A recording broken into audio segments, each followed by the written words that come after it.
हिंद, आज मैं लाया हूँ एसएससी सीजीएल का 2 जुलाई के फर्स्ट शिफ्ट का पेपर एनालिसिस करने जा रहा हूँ। तो चलिए यहाँ से क्वेश्चन फर्स्ट देखता हूँ। यहाँ पर पहला क्वेश्चन है, देखिए यहाँ पे कि बिस्मिल्लाह खान किस वाद्ययंत्र से जुड़े थे। तो बिस्मिल्लाह खान शहनाई वाद्ययंत्र से जुड़े हुए हैं। याद रखना, शहनाई वाद्ययंत्र से जुड़े हैं। और 2001 में इन्हें भारत रत्न से सम्मानित किया गया था बिस्मिल्लाह खान को। नेक्स्ट क्वेश्चन है दूसरा नंबर कि विश्व का पहला तैरता हुआ राष्ट्रीय उद्यान कौन सा है। ये विश्व का पहला तैरता हुआ राष्ट्रीय उद्यान कौन सा है। तो राइट ऑप्शन हो जाएगा कैबुल लमजाओ नेशनल पार्क, जो कहाँ है, वह भारत के मणिपुर राज्य में स्थित है। याद रखना है, ये विश्व का अकेला तैरता हुआ राष्ट्रीय उद्यान है जो कैबुल लमजाओ नेशनल पार्क है, जो भारत के मणिपुर राज्य में स्थित है। एक और क्वेश्चन यहाँ से याद रखिएगा, पूछा जाता है कि जिम कॉर्बेट नेशनल पार्क कहाँ है। तो जो भारत का पहला नेशनल पार्क था, ये उत्तराखंड राज्य में स्थित है। नेक्स्ट क्वेश्चन है यहाँ पे कि विजयनगर साम्राज्य का अंतिम राजवंश कौन था। तो विजयनगर साम्राज्य का अंतिम राजवंश कौन था। तो याद रखना विदु थे। कौन थे। तो विदु थे। राइट ऑप्शन विदु हो जाएगा। नेक्स्ट क्वेश्चन पूछा गया था कि आकाश गंगा में धूम्र पुंज को क्या कहा जाता है। तो आकाश गंगा में धूम्र पुंज को क्या कहा जाता है। तो कहा जाता है नेबुला। क्या कहा है, नेबुला ऑप्शन सही होगा। नेक्स्ट क्वेश्चन पूछा गया था कि अंत्योदय योजना किस मंत्रालय द्वारा शुरू की गई थी। तो अंत्योदय योजना किस मंत्रालय के द्वारा शुरू किया गया था।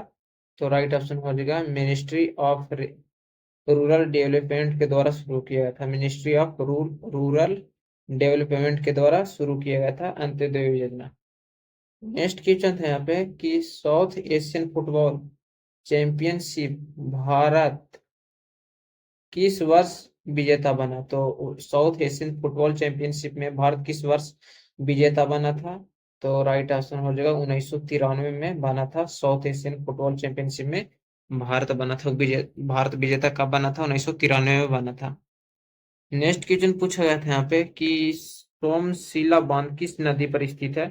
तो सोमशिला बांध किस नदी पर स्थित है। तो राइट ऑप्शन हो जाएगा पेना नदी पर स्थित है सोमशिला बांध। किस नदी पर। तो पेना नदी पर स्थित है। ऑप्शन सही होगा पेना। नेक्स्ट क्वेश्चन फिर यहाँ पे कि अनुच्छेद 32 किससे संबंधित है। तो अनुच्छेद 32 किससे संबंधित है। तो द प्रेसिडेंट ऑफ इंडिया से संबंधित है अनुच्छेद 32। तो कौन सा। तो अनुच्छेद 32 है द प्रेसिडेंट ऑफ इंडिया। याद रखना यहाँ से, याद रखना है भी प्रेसिडेंट जो होते हैं वो राष्ट्रपति का कहा जाता है प्रेसिडेंट। और जो भारत का प्रथम नागरिक होता है वो राष्ट्रपति ही होता है। और राष्ट्रपति बनने के लिए न्यूनतम आयु 35 वर्ष ही होनी चाहिए, ये भी याद रखना। नेक्स्ट क्वेश्चन है यहाँ पे कि कुल कितने प्रकार के रीट होते हैं। तो कुल कितने प्रकार के रीट होते हैं। तो 5 प्रकार के रीट होते हैं। अनुच्छेद 352 के तहत ही राष्ट्रपति अपना रीट जारी करता है। रीट जारी कौन करता है। तो राष्ट्रपति रीट जारी करता है अनुच्छेद 352 के तहत, याद रखना। और ये भी याद रखना कि भारत के प्रथम नागरिक राष्ट्रपति ही कहलाता है जो रीट जारी करता है। राष्ट्रपति बनने के लिए न्यूनतम आयु 35 वर्ष ही होनी चाहिए। और भारत का द्वितीय नागरिक कौन कहलाता है। तो उपराष्ट्रपति कहलाता है। नेक्स्ट क्वेश्चन है पे कि थॉमस कप किस खेल से संबंधित है। तो थॉमस के कप किस खेल से संबंधित है। तो राइट आंसर हो जाएगा बैडमिंटन से थॉमस कप संबंधित है, बैडमिंटन खेल से थॉमस कप। नेक्स्ट क्वेश्चन है यहाँ पे कि पहला संवैधानिक संशोधन किस वर्ष हुआ। तो पहला संवैधानिक संशोधन किस वर्ष हुआ था संविधान।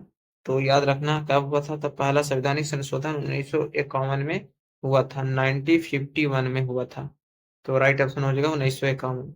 नेक्स्ट क्वेश्चन है यहाँ पे था कि टेनिस को किस ओलंपिक खेल में शामिल किया गया था। तो टेनिस को किस वर्ष ओलंपिक खेल में शामिल किया गया था। तो राइट ऑप्शन हो जाएगा 1896 में टेनिस को ओलंपिक खेल में शामिल किया गया था। कब। तो 1896 में। 1896 में किया गया था शामिल। नेक्स्ट क्वेश्चन है यहाँ पे कि गुलाब चंद कटियार के किस राज्य के राज्यपाल हैं। तो गुलाब चंद कटियार के किस राज्य के राज्यपाल हैं। तो गुलाब चंद कटियार किस राज्य के राज्यपाल हैं। असम राज्य के राज्यपाल हैं गुलाब चंद कटियार। किस राज्य का। तो असम राज्य का, याद रखना। राइट ऑप्शन हो जाएगा असम। नेक्स्ट क्वेश्चन है यहाँ पे कि जनगणना 2011 के अनुसार पुरुष महिला का अनुपात क्या था। तो जनगणना 2011 के अनुसार पुरुष महिला का अनुसार था, याद रखना है भी कि 943 महिला पर 1000 मेल्स थे। 943 महिला पर कितने मेल्स है? तो 1000 पुरुष थे जनगणना 2011 के अनुसार। और जनगणना जो होती है 10 वर्षों के बाद की जाती है। कितने वर्ष के बाद जनगणना होती है? तो 10 वर्षों के बाद होती है। और 2011 का जनगणना का आदर्श वाक्य क्या था? तो 2011 का जनगणना का आदर्श वाक्य था, हमारी जनगणना हमारा भविष्य। ये भी याद रखना। भारत की पहली जनगणना कब हुई थी? तो 1872 में हुआ था। भारत की पहली जनगणना कब हुआ था? तो लॉर्ड मेयो के कार्यकाल में भारत की पहली जनगणना 1800।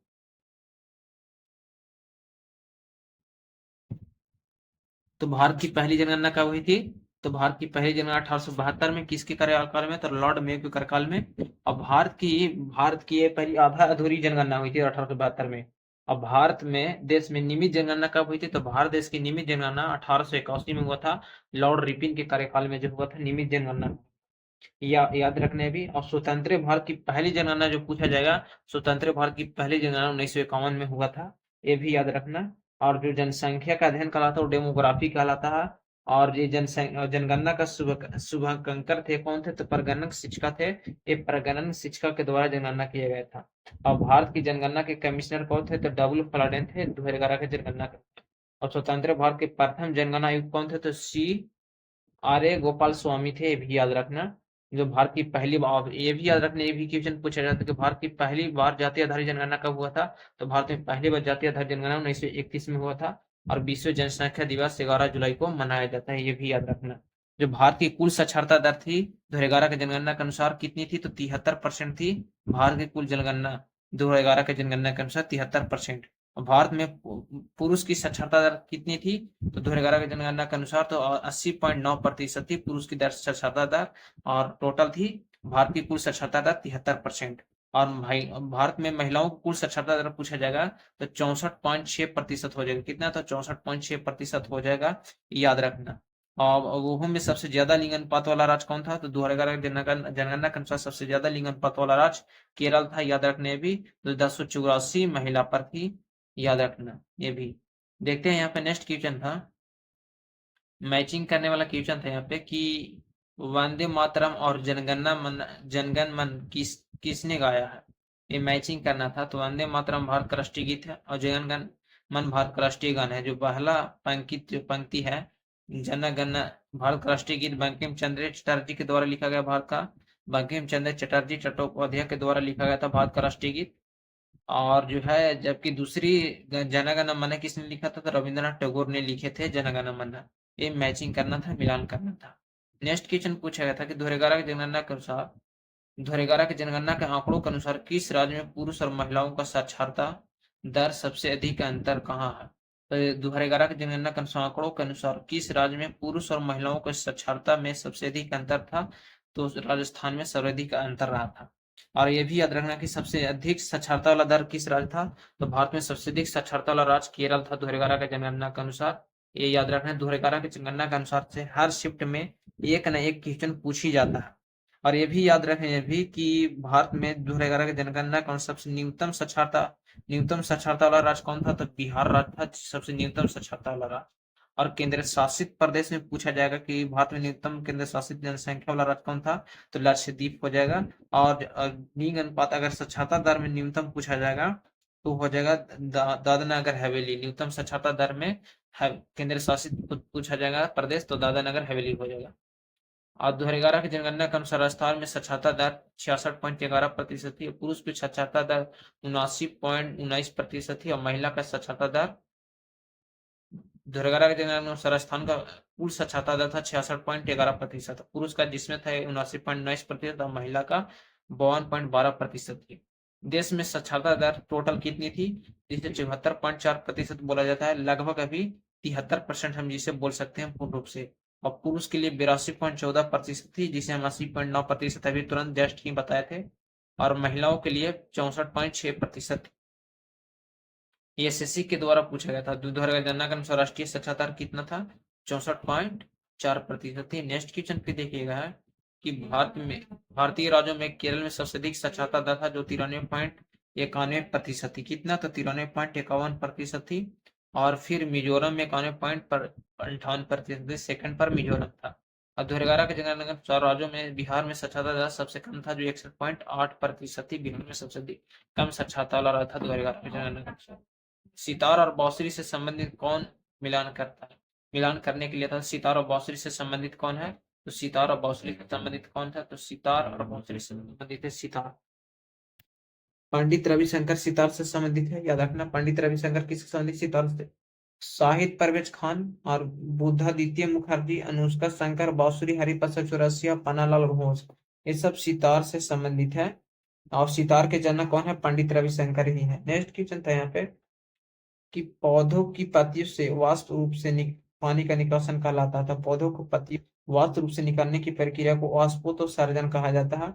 वाष्पोत्सर्जन का जल वाष्प के रूप में एक पौधे के पानी का निकलना कहलाता है। वाष्पोत्सर्जन जल वाष्प के रूप में एक पौधे से पानी का नुकसान है, जो एक नुकसान है। और बिंदु स्राव के कुछ बारे में जानते हैं। कुछ सामान्य पौधों की पत्तियों, मार्जिन और हाइड्रोथोटस के छोटे छोटे छिद्र पानी के बूंदों में पानी का नुकसान होता है बिंदु स्राव के द्वारा। नेक्स्ट है यहाँ पे वाष्पीकरण प्रक्रिया है, जिसके द्वारा पानी के तरल से गैस वाष्प में परिवर्तित करता है। वाष्पीकरण प्रक्रिया द्वारा ही तरल से गैस को रूप में परिवर्तित कर देते हैं। कौन सा अनुच्छेद अपराधों के लिए दोष सिद्धि के संबंध में संरक्षण से संबंधित है? तो अनुच्छेद 20 संबंधित है। भारत का संविधान अनुच्छेद 20 से ही संबंधित है, दोष सिद्ध संबंध संरक्षण से। अपराधों के लिए सजा के संबंध में संरक्षण है। नवरोजा उत्सव किसके साथ जुड़ा है? तो पारसी नववर्ष के द्वारा जुड़ा हुआ। नवरोजा उत्सव किसके साथ जुड़ा हुआ? तो पारसी के नव वर्ष के त्योहार द्वारा जुड़ा हुआ है। इसके बारे में कुछ लिखा गया कि पारसी नव वर्ष, जिसे नवरोजा के रूप में जाना जाता है, ईरानी कैलेंडर के शुरुआत को चिन्हित करने के लिए मनाया जाता है। ईरानी कैलेंडर को चिन्हित करने के लिए मनाया जाता है। यह परंपरा लगभग 3000 वर्ष से पहले शुरू हुई थी। दुनिया भर में पारसी समुदायों के द्वारा यह देखी जाती है पारसी नववर्ष त्योहार। दिन को पारसी राजा जमशेद के बाद जमशेद ए नूरुज नाम से भी जाना जाता है, जिन्हें पारसी कैलेंडर में पेश किए थे। पारसी कैलेंडर किसने पेश किए थे? तो जमशेद ए नूरुज के नाम से भी जाना जाता है, जिन्हें पारसी कैलेंडर पेश किए थे। बलबन एक पहले व्यक्ति थे जिन्होंने नवरोजा के प्रसिद्ध पारसी महत्व की शुरुआत की थी। तो बलबन द्वारा ही नवरोजा के प्रसिद्ध पारसी महत्व की शुरुआत की गई थी। नेक्स्ट क्वेश्चन फिर यहाँ पे कि निम्नलिखित में से किस राज्य में सोमशिला संबंध स्थित है? सोमशिला संबंध है बांध स्थित है आंध्र प्रदेश में। सोमशिला बांध स्थित है। सोमशिला बांध भारत के बांध आंध्र प्रदेश के नेल्लोर जिले में सोमशिला के पास स्थित है। सोमशिला बांध आंध्र प्रदेश के नेल्लोर जिले में सोमशिला का पास स्थित है। इस बांध का निर्माण पेना नदी पर किया गया है। इस बांध का निर्माण पेना नदी पर किया गया था। बांध द्वारा अवरुद्ध जलाशय का पृष्ठ क्षेत्रफल था 212.28 किमी था। चेरुथुनी केरल का सबसे बड़ा और ऊंचा गुरुत्वीय बांध है। तो केरल का सबसे बड़ा गुरुत्वीय बांध कौन है? तो चेरुथुनी। कौन? चेरुथुनी हो जाएगा राइट ऑप्शन। नेक्स्ट क्वेश्चन था नागार्जुन सागर बांध किस नदी पर? तेनालीराज नालंदा के जिले में आंध्र प्रदेश के गुंटूर में बनाया गया था। गुंटूर जिले के बीच में बनाया गया था। अब मुल्सी बांध महाराष्ट्र के पुणे जिले में मुल्सी के तालुक पर सुसनी प्रभाग पर स्थित है। तो जय हिंद दोस्त, आज का वीडियो में इतना ही। एसएससी शिक्षक का 2 जुलाई का फर्स्ट शिफ्ट का पेपर था।